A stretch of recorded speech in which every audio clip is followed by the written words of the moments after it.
Welcome to the Purpose to Prosperity Summit, where we're here to awaken your unique gifts, that thing that makes you you, that you can then connect to whatever your idea of prosperity is, whether it's becoming a multimillionaire, whether it's having just a six-figure income or five-figure income, whatever your idea of your ideal life is for you, as long as you are fulfilling your full potential and bringing everything you have to bring to this world.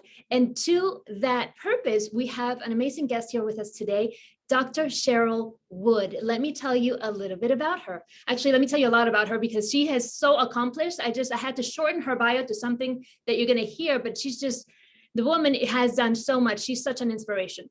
Dr. Cheryl Wood is the CEO of Global Speakers University, a public speaking training and development company that equips entrepreneurs with the tools to boldly unleash the power of their voice, confidently share their story, and monetize their expert knowledge.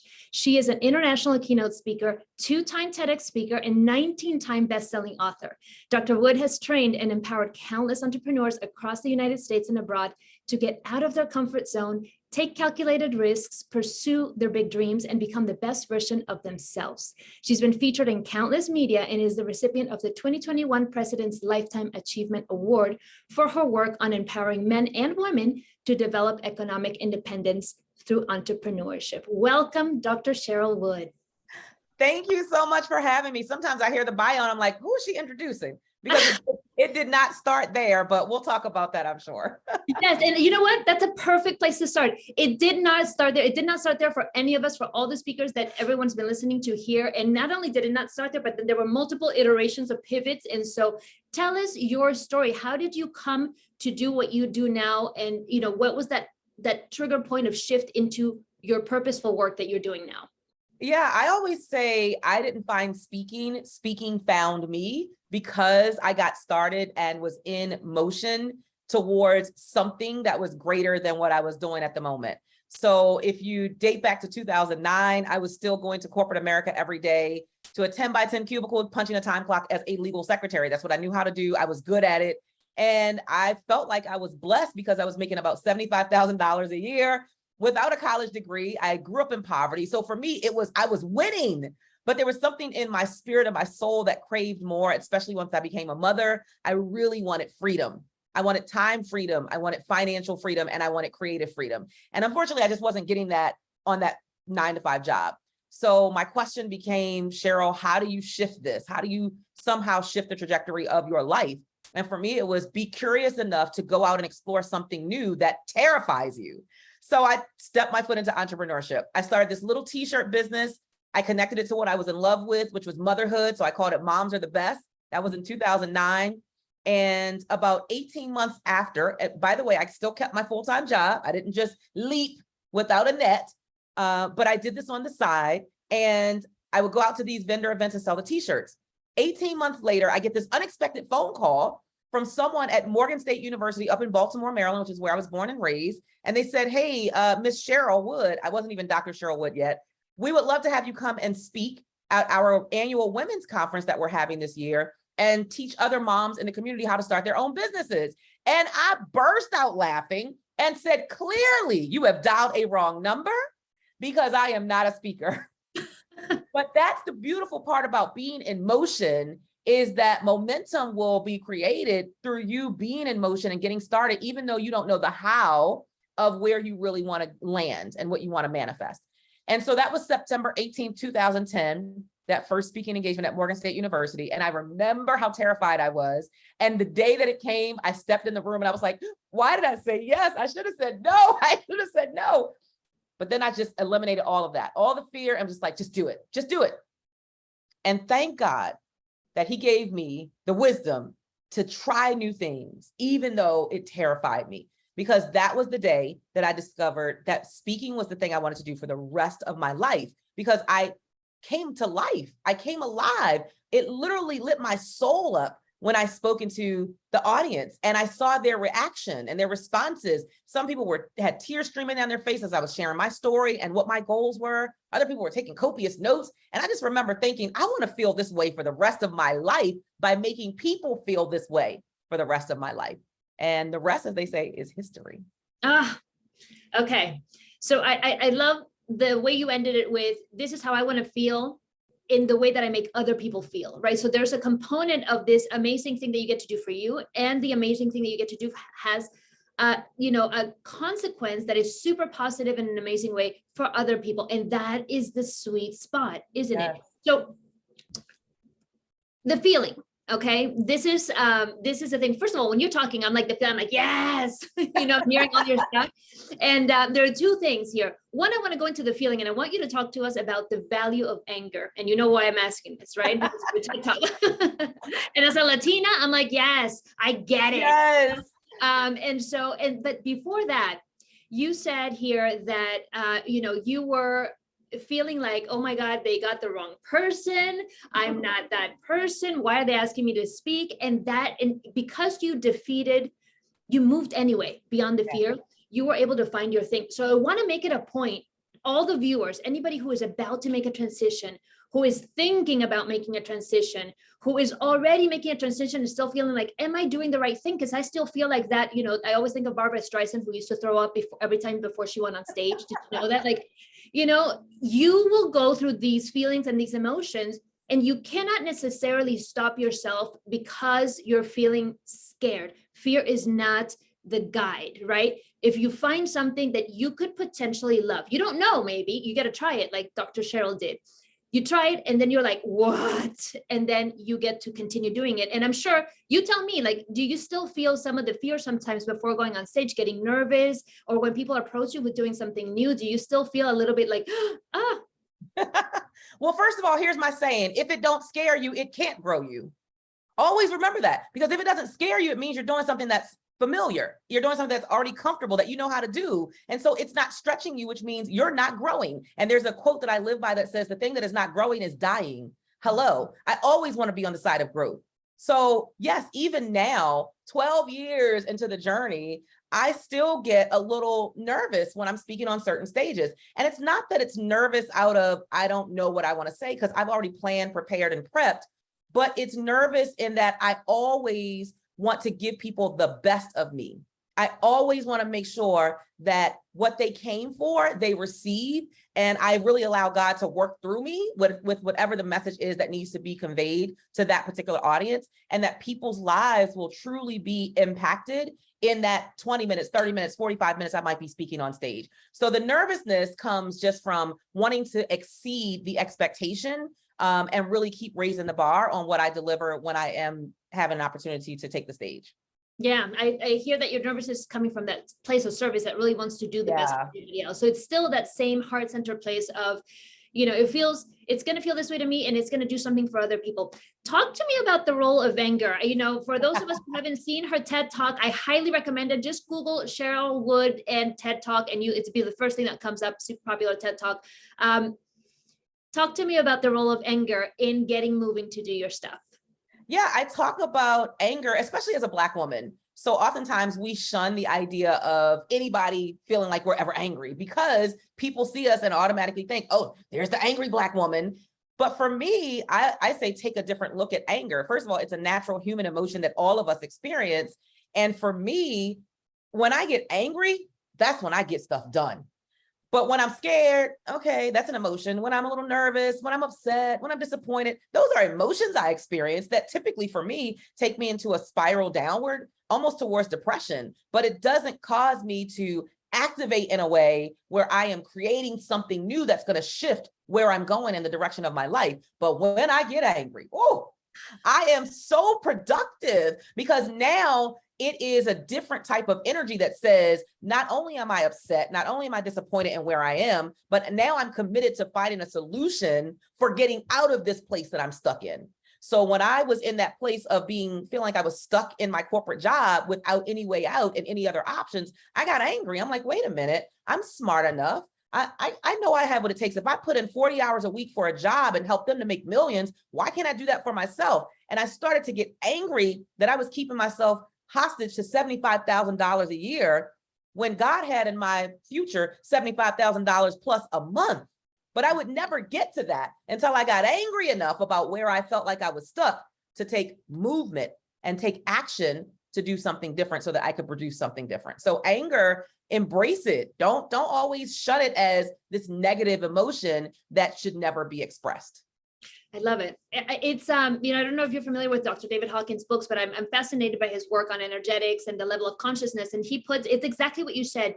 You know, we've got sadness and depression and everything, and I've experienced this in my life. Whenever you're sad, you can't do anything. There's even chemical side effects of being sad because you've experienced the loss and your brain doesn't have enough coherence. And so it's like it's meant to have you be taken care of by others and be fed and all these things, but not meant to act. Yet you move up the scale a little bit and you get angry. And anger does allow you to act, to move, to run, to fight. You know, you're frustrated, you're feeling some sort of danger happening and whatever, and you just get to decide to move. Now, it cannot, right? Anger can also keep people in place and just fester. But it's the mindset shift that you made that you're like, I'm going to let this make me move to action. Now, you have a 3-step, I think it's a 3-step method that you have, right? That you take your anger and you do something with it. What is it? So for me, it's about, I don't remember exactly what I said in the TEDx talk, but for me, it's really about taking that anger and creating some type of momentum with it. And typically for me, I turn it into like a message, a mission, or a movement. And as long as I am energetically, as you mentioned, energetically directing that anger somewhere positive that's going to produce a specific result, I'm okay being angry. I love it. Okay. And so a message, a mission, and a movement. So your work centers around helping people find what that message is and helping them step into that voice. What is the biggest challenge that you see when you're working with these, you know, entrepreneurs or people who want to be entrepreneurs, who want to speak, and you know, they're like, well, you know, I don't know if don't know what my voice is, right? I'm sure you encounter, and what, you know, how to get them to find it and how to get them to actually act on it. Yeah, I mean, before they even get to a place of finding it and acting on it, it's the belief that it matters. So I find that the biggest challenge is what we all hear people say all the time: imposter syndrome. Am I good enough? Does anybody even want to hear my voice? Does it even matter in the world? It's just little old me. How could I possibly make transformation and create impact in the world? And so it's all of this toxic, poisonous languaging that we feed ourselves about why we're not enough to speak on a stage or a platform. And the platform or the stage doesn't have to just be a big stage in a big ballroom with thousands of people. It might be through a Zoom like this. It might be through a small intimate group in a room or a mastermind. It might be through a Facebook Live or an IGTV session, anywhere that you are sharing your voice. But there has to be a level of confidence that's attached to that, because you can't lead other people into the next best version of themselves if you're still trying to figure out how to become the best version of you, and you're still questioning whether or not you even belong in the room. So how did that shift for you? So you said, okay, it sounds like it's a self-worth thing. It's like a belief in yourself. It's a confidence thing. What did you do to get to that state where you said, I can do this? I started challenging everything I had always said to myself and everything that I knew how to do. So I knew how to talk negative to me very well. Oh, it's never going to happen for you. You're not good enough. You don't have a college degree. You grew up in poverty. Like, I already knew, I had mastered that. So I just made a decision, Cheryl, it is time to master something new. And so for me, what I encourage people to do is, first of all, it's like unplugging something, right? So if I unplug one of these lights around me, the light goes out. So the question becomes, not only do I disconnect and unplug from one thing, but what do I plug into? What's the new socket that I plug into? So for me, I had to plug into a new socket and upgrade my internal dialogue and say some different things to myself. Cheryl, you are a magnet for success. You're a magnet for wealth. There's somebody somewhere in the world right now praying that you will have the courage to show up because their life transformation depends on you.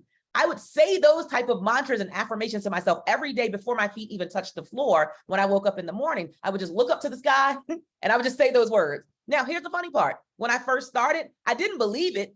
It was literally just a routine. Like, girl, just say it. They say you're supposed, this is with me. Like, they say you're supposed to say these affirmations. I didn't believe them, but I would say them anyway.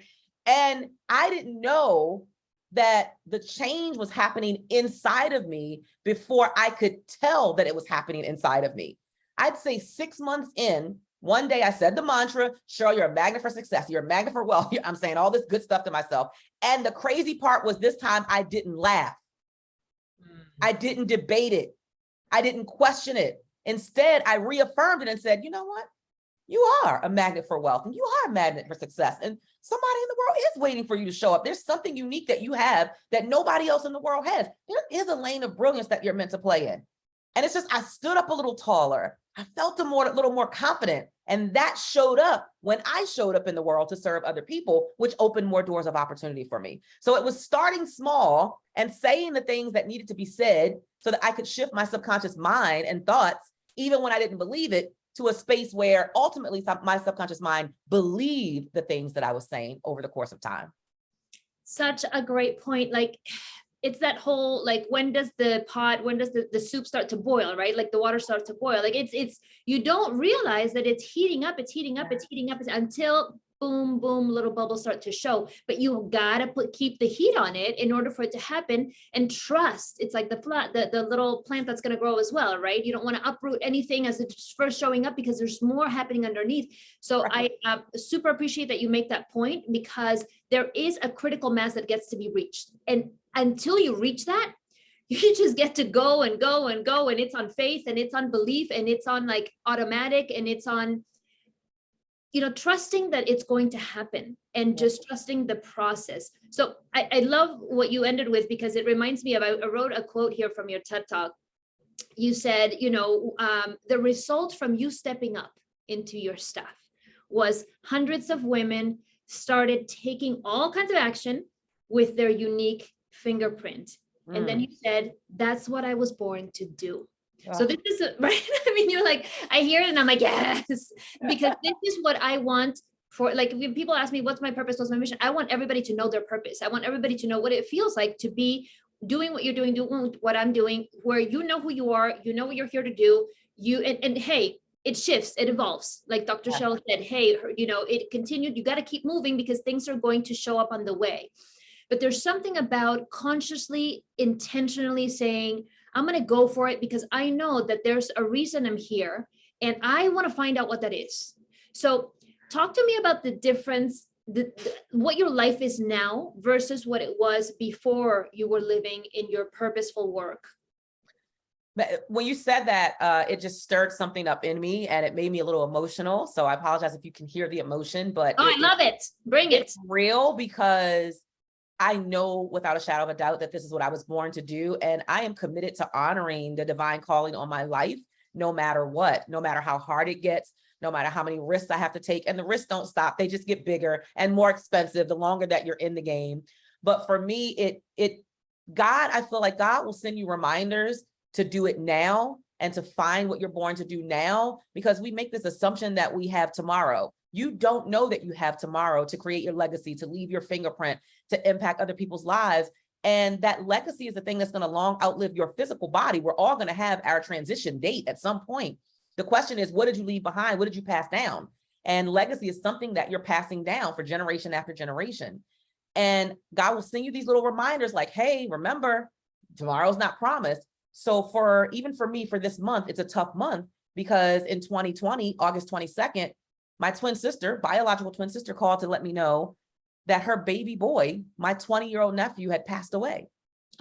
He died in a tragic motorcycle accident. He was everything. He was the epitome of what you want your life to look like. He was energetic and lively. He was popular and people loved him. He was going into his junior year at Morgan State University. He was on a full ride scholarship at Morgan State. He was an academic scholar on the dean's list. He was smart. He was handsome. He was funny. He was the starting wide receiver for the Morgan State Bears. The NFL was already looking for him, and he is gone. 20 short years to leave his fingerprint. And so none of us can afford to think that we have so much time to leave our fingerprint. You've got to do it today. Treat today as though it is your last. Start your legacy today as though it is your last. Because people will share the stories about how you touched them, how you inspired them, how you educated them, how you shared your life experiences with them, and it made them better. That's what people talk about when your transition date happens. So I just challenge everyone to come from out of the shadows, come to the front of the room, give yourself permission to say, I'm going to do this thing. I'm going to find the thing that is my specialty, my secret sauce, my thing I'm born to do, and I'm going to play full out in it. I am not going to allow myself to stay stuck where I am. And for me, I just got tired of existing. So when you said, how did I make that transition? I was tired of talking about and thinking about and journaling about and going to vision board parties about what I wanted to do, but wasn't taking any action to manifest it. So always remember this: knowledge is power, but knowledge executed is your superpower. So ask yourself every day, am I executing the knowledge that I have? So you might know that you want to do something. You might know what that thing is. You might know that you need to be taking baby steps towards a bigger dream that will create a grander life for you, which ultimately will impact others. Because when you're playing out in your grandiose of your life, it impacts other people. They're moved and inspired by it. But am I executing something every day so that I can live full out and honor that divine calling on my life? Mm. Well, first of all, I'm so sorry. I cannot even imagine my life without my nephew, who's my godson and who is like my joy. Yeah. And so I'm so sorry about that, but I love that you brought it up, because let that land, let that be a reminder for everybody that the time is now. And again, like she said, you have no idea when your time is going to end. So when are you going to make that move? When are you going to step into that life that you want? When are you going to make that money that is going to allow you to do these other things? When? Well, today. Right? Because today starts with a decision, doesn't it? I mean, everything is a decision, just like Dr. Cheryl decided, I'm going to stop going to all the things and I'm just going to do what I know I get to do. And if I don't know it, I'm going to find out, I'm going to invest in somebody, I'm going to ask people, I'm going to take the class, I'm going to take the course, go to the seminar and get it done, because I'm not going to wait anymore to be who I was meant to be and to do the things I was meant to do and to have that effect on everybody. Like Dr. Cheryl says, I wanted to feel this way. I loved feeling this way. And I loved how I made other people feel. That effect on other people, that one life you can change, like what she said, if I'm doing a TED Talk, somebody's hearing me. If we're doing a summit, somebody's saying, hey, Dr. Cheryl said, and look what happened to her nephew. And look what, wake up, right? Yeah. Yes. Wake up. So thank you for sharing that story, and my biggest condolences to you and your family. But thank you for being a light that shows us and that activates that. We talked about a COVID coma that people are coming out of, but being a light that activates us out of that complacency. Yeah. That's what it is. And some of it is resistance and some of it is bad habits. And we get to step out of that. And we get to shift all of those things. And it takes time and it takes intention and it takes effort and energy. So, just feeling your energy is already an activator for this, because you're so in love with what you're doing. I can feel it. Yeah. So what you're doing. And it's prosperous for you, right? I'm sure right now, the return on the investment that you made on going all in for yourself. Tell us about the difference between, Cheryl making the 75K a year and how, and then Cheryl now. As my coach, Lisa Nichols, says, my life is barely recognizable. I no longer have to wake up to an alarm clock. I don't need it. I'm living in my purpose. I'm living in my passion. I am changing people's lives. I'm changing their perspective. I'm giving them more confidence. I'm empowering them and emboldening them to come and share their story and monetize it. Like, this is a life I always dreamed about. And my children get the direct benefit of that. Number one, I am home and accessible to them. I work from my home office every day. So if I got to run out and the kid forgot lunch and I got to run out in the middle of the day and take lunch, I have the freedom that I desire, the time freedom, the financial freedom. Nobody gets to cap how much I make because I don't have enough letters behind my name. I get to decide what that looks like, what my money looks like. And my kids come from wealth now. I came from poverty. My children came from wealth. I broke a generational cycle. Like, that is so powerful. And then we get to take that wealth that we're building, I'm building and passing on to my kids, and we get to help other people, because the more you make, the more you're able to do in the world. Like, we've got to acknowledge that it takes funds and finances to do some of the things you want to do. When you're able to stroke a check for whatever that political party is that you support and you want to support them, don't just support them in words, write a check. When you want to support some school or a charity or a nonprofit, like, don't just tell them, hey, you guys are doing a good job, write the check. But you can only write the check if you're monetizing the gifts that God has given you. And there's nothing wrong. You don't have to serve or sell. You get to do both. You get to live an amazing, abundant, prosperous, and purposeful life while you are changing other people's lives. So yeah, this life, I don't need an alarm clock. My previous life, I used to have to bang that alarm clock 15 times and I still didn't want to get up in the morning because I wasn't walking according to purpose. Yes, yes, all of that. I'm with you. I vote with my wallet. So I'm like this, that your money gets to say, this is what I'm supporting. This is what I'm not Yes. supporting. We get to shift the world in that way. So 100% with you. I also do not use an alarm clock either. I'm anti-alarm clock. I mean, unless I absolutely have to get up at 5 o'clock in the morning for some sort of, dealing with Europe or something, but I just don't, because that's what I decided that I wanted for my life. Hey, I want to allow my body, my circadian rhythms, the rhythms to do what it wants to do and what it needs to do for its health. Yes. You get to design that life, everybody, just like she did, just like I, do, and whatever it looks like for you. Again, it doesn't have to look like hers. It doesn't have to look like mine. It gets to look like your unique. I love what you say, your unique fingerprint, right? It gets to look like that unique fingerprint. There's nobody else like you. So nobody knows what you need, what you desire, what you fit best with your lifestyle. Amazing. Dr. Cheryl, you have a gift for us, right? I do. So I'm all about unleashing the power of your voice, which is really comprised of your life experiences, the stories, the things you've been through, especially the things that you thought were going to break you at the moment, at that season, but you broke through it. Oh, you are sitting on some juicy stuff that other people are waiting for you to speak up and share. So I'm all about empowering entrepreneurs and leaders to really unleash the power of their voice and to monetize it. So I am gifting you my free ebook, 21 Habits of Highly Paid Speakers, so that you can see not only how do I impact lives, but also how do I impact my own life in a way where I'm able to monetize all that I know, all my lessons learned, my life experiences, and the knowledge that I've amassed over the years. Oof, I love it. Whether you're an entrepreneur, you want to become an entrepreneur or not, listen to what she said. She said leaders. Everybody gets to be a leader of his or her own life. And you get to be a leader also in community. You get to be a leader in your house. You get to be a leader everywhere. So a leader has to have a voice. A leader has to be self-expressive. A leader has to know who they are in terms of that self-expression. So download this ebook that she's gifting you. And then where do we find you, Dr. Cheryl, so that people can give you the feedback on what shifts they made after they completed the ebook? Yes, you can connect with me all across social media at Cheryl Empowers. And I would encourage you to get on my VIP community list because I give out some juicy, juicy, juicy stuff. Go to CherylEmpowers.com, and you'll also be able to grab another gift there when you enter your name and email, which is my signature story template, because all of us have a story, and that story will allow us to connect on a greater level with the people that we are called to serve. So just go get all the juicy stuff that I'm offering. It's free, it's juicy, it's for you, and I want to connect with you as well. So follow me at Cheryl Empowers and go to CherylEmpowers.com. Yes, and let her know. Get all the juicy stuff. Do put action into it, right? Dr. Cheryl's all about the action. So get active, do whatever exercise she has in the ebook, get on her email list so she can send you all the stuff that's going to help you really step into that voice, step into yourself. She's got that energy of like, hey, I'm living my purpose.